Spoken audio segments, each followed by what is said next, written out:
جب حضرت علی رضی اللہ عنہ کا نکاح کے موقع پر فرمایا کہ انہیں کچھ دے دینا حضرت فاطمہ الزہرا رضی اللہ عنہ، تو حضرت علی رضی اللہ عنہ نے فرمایا کہ میرے پاس تو کچھ بھی نہیں ہے۔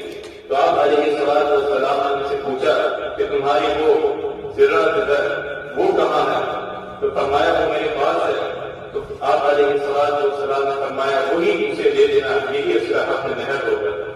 تو یہ سیدۃ النساء الجنہ، یہ ان کا حق مہر ہے۔ یہ آپ علیہ الصلوۃ والسلام کی اسوہ حسنہ، اور پھر فرمایا بہترین نکاح وہ ہے جو آسانی سے ہو جائے، بہترین حق مہر وہ ہے جو بآسانی ادا کیا جائے۔ تو یہ میں نبی علیہ الصلوۃ والسلام کی اسوہ حسنہ، میں دین اسلام کی کوئی قید کہ وہ اتنا زیادہ حق مہر رکھے کہ وہ اسے پوری زندگی جو ہے وہ سے ادا